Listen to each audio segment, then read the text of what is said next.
cocked head, and secret friends. There was once a boy named Iack Ellis Abraham. He always dreamed of being remembered by the people of the world. So now let me tell you a little bit about this lad. The Lord blessed Zachary with a perfect family. I give it to him. They will always be his most precious feeling towards the meaning of true love. Well, this boy was born a natural genius, not like a scientist or brain surgeon, but a very intellectual sucker that loved anything involving life. With such an imagination, he was a mastermind psychological genius at the age of 4 years old. It all started by acting like he wasn't getting attention. Let me remind you, this was played out in his head.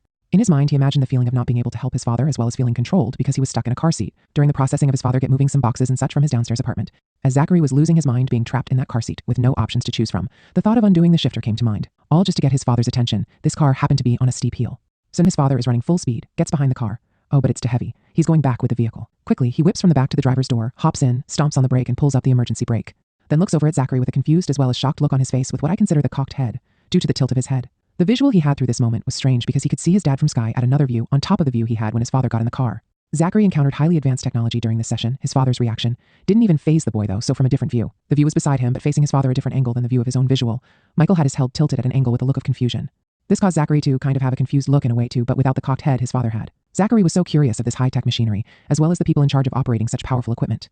Well, time goes on and remember all that happened at the age of 3 or 4. Now he was 5 as well in kindergarten. Before you know it, he hears a deep voice coming from the ceiling, with Miss Snyder being the teacher of the class at Bryan Elementary School in Morris, Alabama.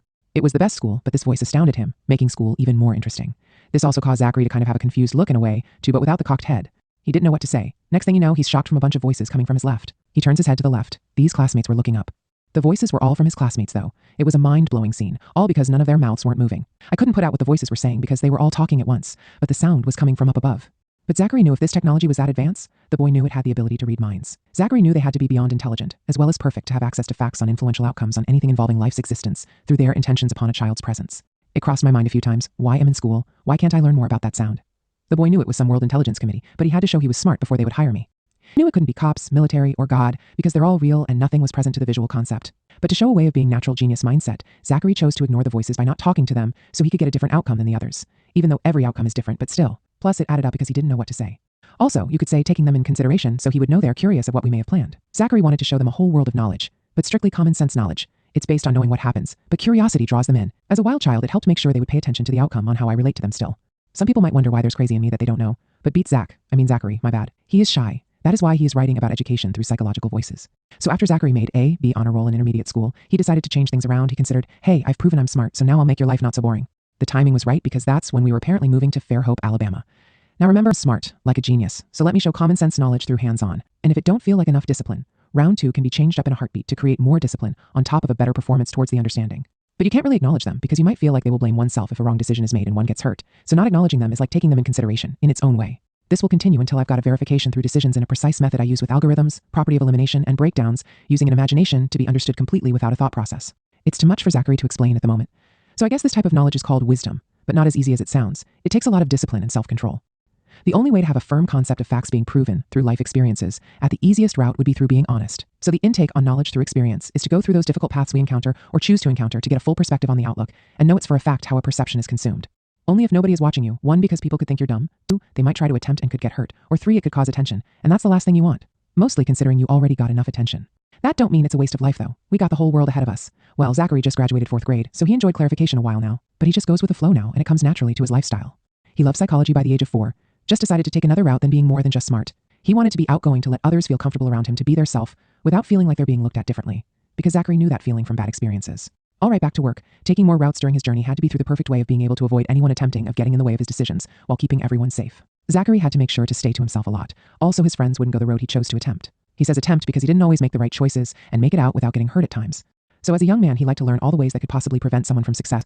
To be able to explain it is possible to create success through your own way of looking at the bigger picture and figuring out the route that fits one's mindset. This is also good for future references, knowing what to avoid, as well as knowing how to approach or prevent situations from bad outcomes. Zachary made good choices after a spiritual moment was encountered. Yeah, my long-lost mentor, but I wasn't ready to talk just yet. So his family on Zachary's other side decided to move, so we are moved as well. Zachary was the quiet kid in Morris, but he was going to start expressing himself soon. This was for all that hard work in Morris. Plus, if I'm outgoing, maybe it will entertain my secret friends. In return, I received enjoyment of others' reactions to my presence, and that can't be beat, making someone smile or laugh because I put myself in a situation that most wouldn't think to attempt. Yeah, it made me look up to this figure that wasn't present. Plus, he always wanted to be a little more adventurous, outdoors-wise, and get to witness others' reactions to my presence because Zachary was a goofy dude. Also, Zach set a huge goal at such a young age, trying to prove he was smart to an organization that had all knowledge of existence. With that being said, Zachary changed his name to Iack Abraham. No more Zachary, he felt like he earned that at least after all the years he put in the work. But the main reason was because he wanted to go into the military. I guess it made him feel more like a man, even though he was chump. That means little. Just in case if you didn't get the way it sounded out. Sometimes Zach likes for me to joke around while we write about his life. It's all for others to feel like they can fit in just like the way Zach likes to be able to fit in as well. So since Zach wanted to be like his secret friends, as he considered as mentors, Zach decided to get all of his energy out at a younger age, as well as keeping Zachary's secret friends entertained from a boring life. Oh yeah, I forgot, as well as Zach. Well, he somehow got a thrill knowing he has got these kings watching, also protecting Zach's wild tail. So Zach always made sure to be expressive no matter what. But he also had a secret. He didn't want anyone to know about his secret friends. Well, spirits or angels, I guess you could say. The main reason was because he was shy. The other was because he didn't want them to feel like his choices in life were only for them, when it revolved around him also. The reason why is because if he messed up and got hurt, Zach didn't want them to feel it was their fault. Like I said, Zach had to make a life that wasn't no ordinary life. He had to be cautious with the actions he put out. He still managed to fit right in and be like everyone else. As time goes by like usual, Zach mastered psychology, but he still wanted to proceed through life. It seemed impossible though, mostly without at least writing about it or explaining it to himself. Explaining it to himself helped a lot. Now he didn't have to worry about someone getting involved. It could cause him to think Zach was mad, sad, or upset. We wouldn't want that because he is, but it might seem different through the ways of expressing thoughts. It can also jeopardize decisions that are made in order to put towards the final understandings. Fast forward to the Zach that was a bad influence on growing as a teenager. He had to learn a lesson the hard way. He was a menace at the same time, acted dumb, but he never got caught being a thief. Until God took charge, he was punished for his wrongdoings because of stealing and texting while driving, crashing into a brick wall at 55 miles per hour without a seatbelt on. Also, the airbag did not deploy. It was corruption, but he was blessed because his best friend that was riding with him didn't get hurt. Zach wouldn't as well as couldn't have lived through everything if he hurt an innocent person. This wreck opened his eyes for the rest of his life, as well as making him believe in the Lord for saving his life, as well as protecting his best friend. If Zach wasn't being a thief, on top of cheating on his girlfriend, maybe he wouldn't be helping me write this short book about his life. Also, maybe this will open the eyes of others to not look down at your phone as well as anything that will distract you from the road. Zach could have killed someone that had a family to support. He's blessed he didn't kill his best friend. Last but not least, he could have killed himself. They were flown in a helicopter to USA in Mobile. Dr. Harris and Dr. Buckmaster did an outstanding job through surgeries. His foot had surgeries and 4 plates and 16 screws in his jaw. Now let's fast forward to where Zach was, 30 cents. The past is still a blur, and writing helps him remember the importance on what not to do. Remember my dream I had? The dream to go into the military? We'll take that out of the picture.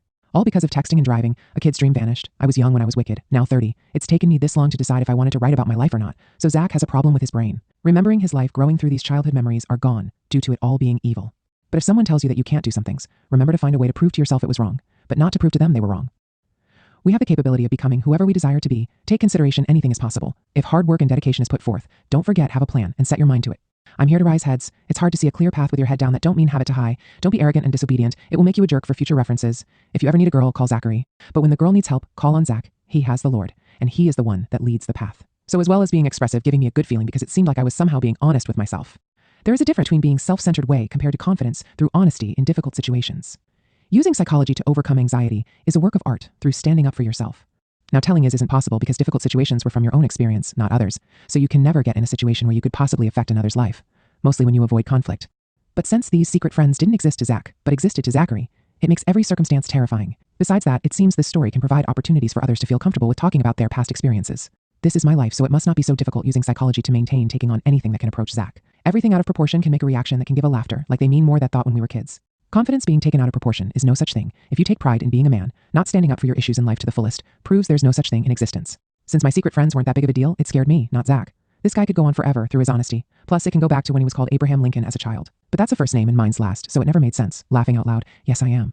Well, as his honest opinions, haha.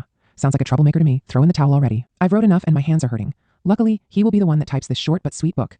But if he was smart enough, he'll use an app and have it translated through reading what is written. This proves I'm smarter than that big ol' little Zachary. Oh, I forgot. He likes feeling like a man, so Zach, I guess. Do you ever hear me say I even got a name? No, so just call me Conscious if they ask. Because that's the cool way I use words put together forming a rhythm that creates a sentence. I prefer my example in the making. Sir, please step away from the pen. You are cut off for the rest of your life. I'm sorry, that was Zach, trying to act like me. Asking now what is the reason for calling me Conscious? I don't have a name, man. Next time get your facts together before running that trap. Next time I'll pop a cap in that, yeah you know. Anyways, back to the secret friends one last time. Zachary never wanted anyone to know who he was, the boy that became a man at the age of 8. Just because I'm documented as a victim of psychological torture doesn't mean in my mind I feel I was harmed as a little boy. It was eliminated in my mind because I had the opportunity to get it off my chest in front of the world that did it to me. This world is full of mysteries, and some aren't worth looking into, like the one I encountered. It's like a wild goose chase, but you catch the goose and find out it's geese, then you're teamed up on. So yeah, it's not worth the time trying to understand why these situations happen in life. So I got to live a long life knowing deep down that it never happened to me because I won't allow negativity in my life. So I guess I'll stay in denial. It just means I cared more about another little one from getting hurt by the same man that apparently killed me at that time, but that was Zachary. I became Zach after I made a choice to let the world know what happened at the age of 13 when I filed a police report on exactly what I thought happened. But now since I've let this out on paper, I'm pretty sure I have become the known name of Abraham instead of Zach. So if you need something from Abraham, you just go ahead and ask. Never hesitate to ask me anything on your mind, with parental vision and documentation of a recording device, as well as listening devices for safety precautions. But maybe this book has proven how comfortable I feel